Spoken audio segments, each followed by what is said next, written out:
club in Iran and I was watching the Titans. And Byron said something that stood out to me. And I must share it, ladies and gentlemen. And before I do that, please remember, alright? Please remember. Hey y'all, please remember to hit the like button. I know y'all come in sometimes and y'all forget, but the main thing, man, y'all gotta hit the like button, man. And share the live stream. Come on now. Stop playing. Support, support, support. The like button is free, heard? Alright, follow me on all platforms, all that good stuff. The donation link is pinned at the top of the comment section. We got the Cash App, we got the PayPal. Alright, let's get to 20K subs on Bolo VNR 2.0. Let's get to 5,000 subs on Bolo VNR Clips. Let's get it. And thanks to all the new subscribers. Thanks to all the supporters. Let's go. Mr. Byron from Mystic Sensation, man. Check this out. That mean him pay feet at the money. At Wycliffe Close in Beverly Hills, no mortgage listed. The land for the Shenstone Beverly Hills house he's building, no mortgage listed. And around $525,000 spent building the house in the 3 years after Honus's Jamaica Labour Party lost the election in 2011. Honus, through a member of his team, said he wouldn't comment on the source of funds for any of his properties before the election, but even after, he didn't. He also said he would make his financial statement public at the end of March 2016, but he didn't.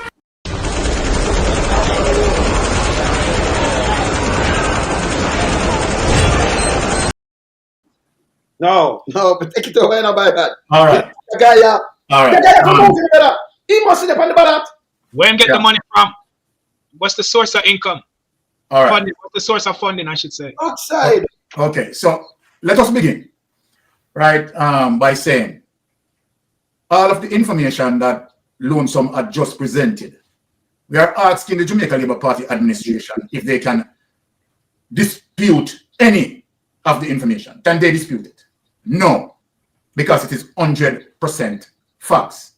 Let me just also inform the electorate that as it relates to the People's National Party from 1954 until we speak here, because we know that we are going to send, right, some of the ministers, JLP ministers, in prison as it relates to 2025. We are going to send them to prison. These People's National Party. All right. Take it away now by that. All right. The guy, All The right. guy he must sit up on the ballot. Where him get the money from? What's the source of income? All right. Funding. What's the source of funding, I should say? Outside. Okay, so let us begin, right, by saying all of the information that Lonesome had just presented, we are asking the Jamaica Labour Party administration if they can dispute any of the information. Can they dispute it? No, because it is 100% facts. Let me just also inform the electorate that as it relates to the People's National Party from 1954 until we speak here, because we know that we are going to send, right, some of the ministers, JLP ministers, in prison as it relates to 2025. We are going to send them to prison. So from 1954, right, until we speak, the People's National Party have been putting JLP ministers in front of the court, right, and convict them. Now, so let me start with this.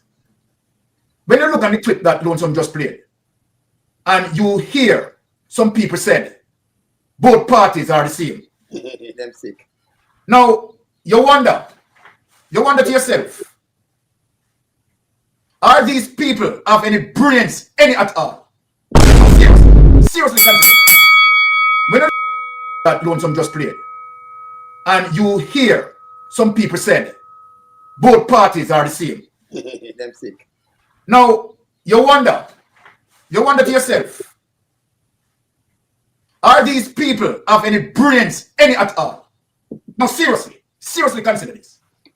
When you look at two items, item number one that represents the People's National Party, item number two that represents the Jamaica Labour Party. The People's National Party always find the corruption of the Jamaica Labour Party and put them in front of the court. And guess what? The court found them guilty from 1954 until now. Now, let us bring forward to the clip that just presented itself. There are two persons that I'm going to blame for the continuation of corruption as it relates to Andrew Holness administration. So we speak about Andrew Holness administration. The two main persons that I'm going to blame for the continuation of Andrew Holness corruption is one, Paul Llewellyn. What are that one? Paul Llewellyn and the corruption prosecutor. Yes. These are the two persons that need to be blamed. Now, why Mystic Sensation is blaming those two persons? Let us go back to the Corruption Index 2025.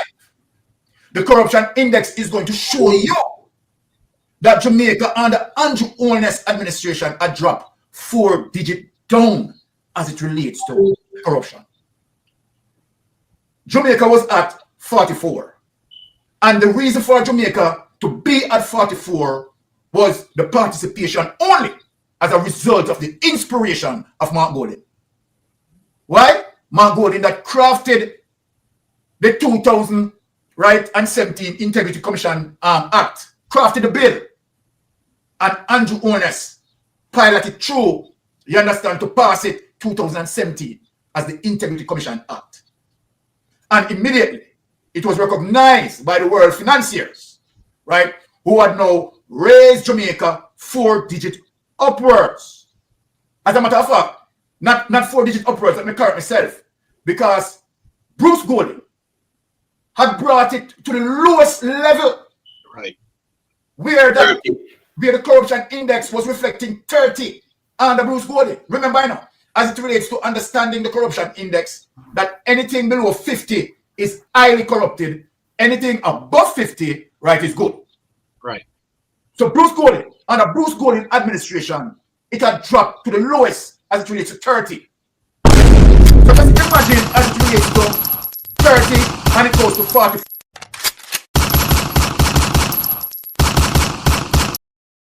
Brought it to the lowest level of years, right? Who had now raised Jamaica 4 digits upwards. As a matter of fact, not 4 digits upwards, let me correct myself, because Bruce Golding had brought it to the lowest level, Right. where the corruption index was reflecting 30 under Bruce Golding. Remember now, as it relates to understanding the corruption index, that anything below 50 is highly corrupted, anything above 50, right, is good. Right. So Bruce Golding, under Bruce Golding administration, it had dropped to the lowest as it relates to 30. So just imagine as it relates to 30 and it goes to 44, right? Goes to 44 as a result of the People's National Party, right? Giving it a 14%, a 14 points up. 14 points up, people. So people need to look at this. Look at this, right? And I'm speaking specifically to what we call peanut brain, who have the idea that Jamaica Labour Party and the People's National Party, right, are one of a kind. So I'm definitely speaking to those peanut brain, those nutheads. We get it. You don't really want your kids watching videos, but it can have certain advantages. 14 points up. 14 points up, people. So people need to look at this. Look at this. Right? And I'm speaking specifically to what we call peanut brain, who have the idea that Jamaica Labour Party and the People's National Party, right, are one of a kind. So I'm definitely speaking to those peanut brain, those nutheads, right? Those square, how should I call it? Persons with a, you know that square head that try to fit into a... Fully dance. Just say fully dance. That is what, these are the persons I am A square peg in a round hole, man. Square peg in a round hole. I'm addressing tonight. That when you look at your history and you see all of that as it relates to Jamaica Labour Party under Bruce Golding, drop the corruption index, right, to 30. Big embarrassment for Jamaica.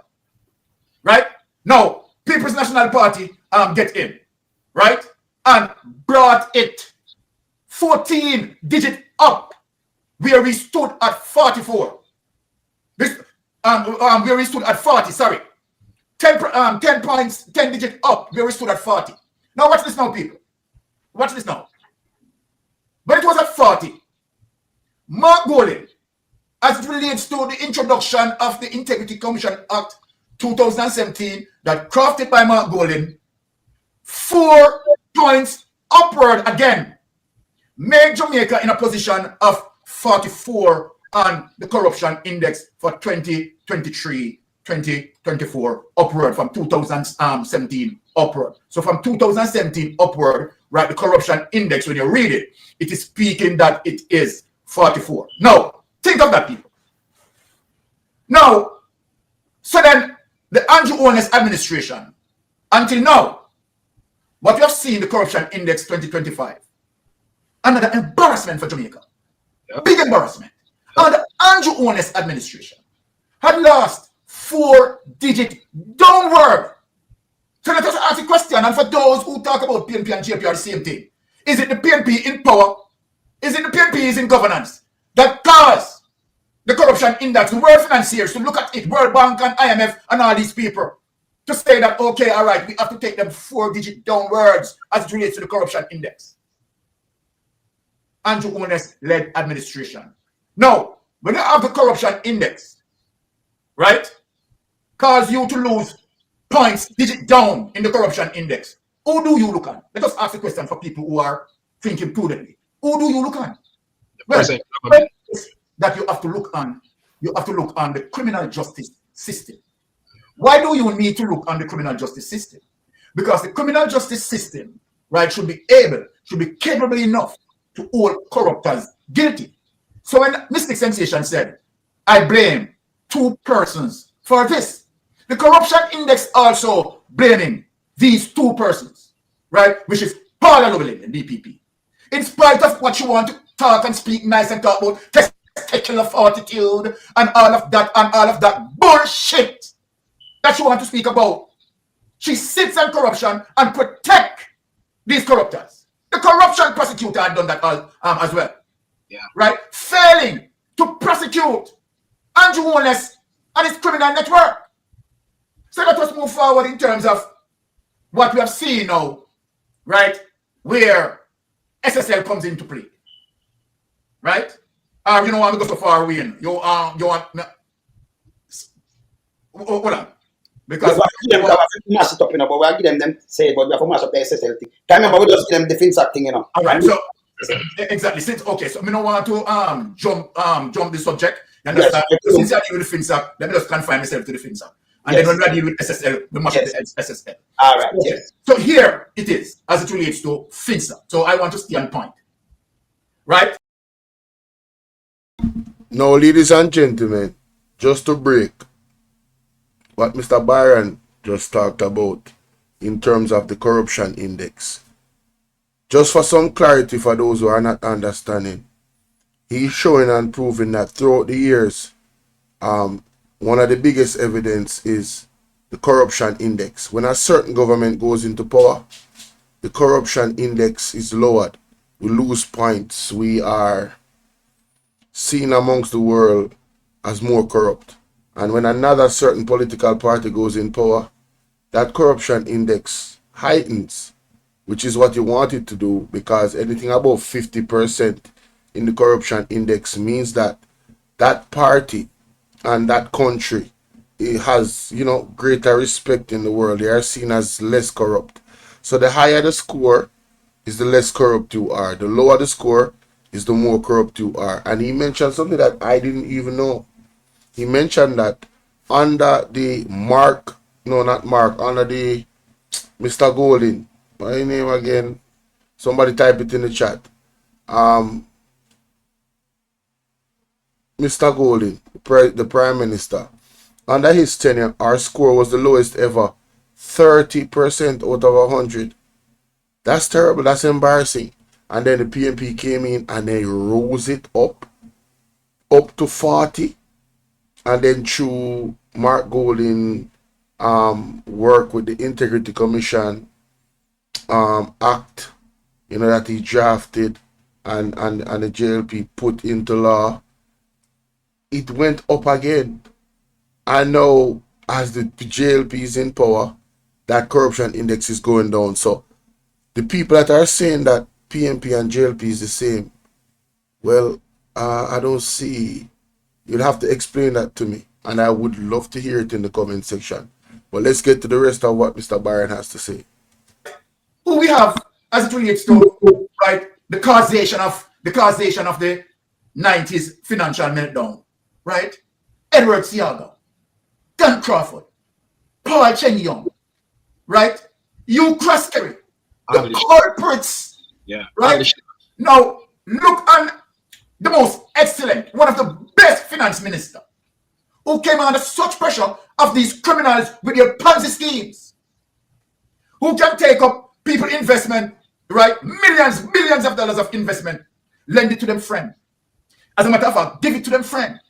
And where them friend can say, oh, you know, I forgot, right? And so then literally steal investors' money. And here it is, that it caused what we call a financial meltdown. So the government now has to come in now to rescue. This is how now FINSAC came in, right? Remember what FINSAC is, is the financial adjustment, you understand, for this situation that occurred, right, by the JLP criminal rats. Are you a procurement specialist?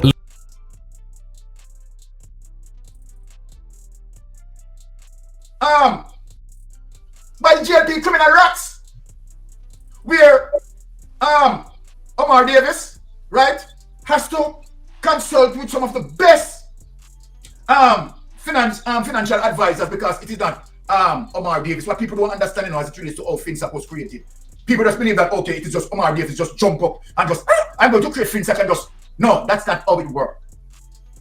How it works is that when the financial meltdown happened and the crisis began, Omar Davis, being the Minister of Finance, have to now have dialogue, right, with some of the best financial practitioners and ask them, okay, all right, how are we going to do this? How are we going to be able to save the economy, right? How are we going to be able to exercise in order to not have people, right, make a run on the bank or certain things are scared, right, or damage our economy? So it is Omar Davis, along, right, with financial advisors and financial educators who came up with FINSAC so people get and try to understand what FINSAC means. FINSAC has nothing to do in terms of causation to the 90s financial meltdown, right? The causation comes as a result, right, of the Jamaica Labour Party, right, poor policies to create all of those financial institutions, right, that I and other persons, educated persons, will call Ponzi schemes, right? As it relates to Paul Chen Young and Associates and all of them. Those were the entities that caused the financial meltdown. And where, of course, Omar Davis with financial advisors come together to what? Create FINSAC to help rescue many investors. So FINSAC, the Financial Adjustment Company, created to do what? Save and repay back investors. Now, what happened with the FINSAC is that many investors got paid up. And people need to do the research to have an understanding that what Omar Davis had done, you understand, was next to a miracle. And I will say, I will just rest my point here and yield back for our next Titan to speak.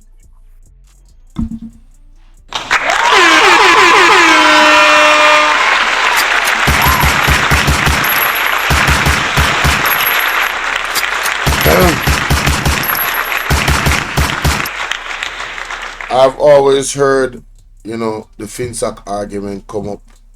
I still see a few people in the chat. I would challenge anybody to challenge what Mr. Mystic Sensation Byron is saying about that FINSAC situation. And please show the evidence, because he has done a lot of work on his platform showing the evidence. Why haven't they released the FINSAC report? I just never understood that. And you know what he said about the DPP. I mean, I understand what he's saying, because look at the DPP doesn't need anybody to go ahead and prosecute anybody, you know. The Integrity Commission report that came out, the DPP can move forward if she wants to and try the Prime Minister, you know. I really want you guys to understand that, you know. And the other person that he mentioned, I think her name is Keisha Prince Kamika. She is the corruption prosecution, the director of corruption prosecution on the Integrity Commission. So he's blaming her for those two women for the current state of Jamaica in terms of our low corruption index, because a potential corruption situation with Andrew Wallace, with his assets, that, you know, in terms of the Integrity Commission report, that raised so many red flags and so many alarms, should have been enough for something that should have been prosecuted at any level, at the highest level, the smallest level, or the mid level. So when she brought out the decision not to charge Mr. Holness, yeah, I see why he blames her. I really see why he blames her. Good morning to you, Sharon. Good morning. Welcome, Flood Shop. Big up.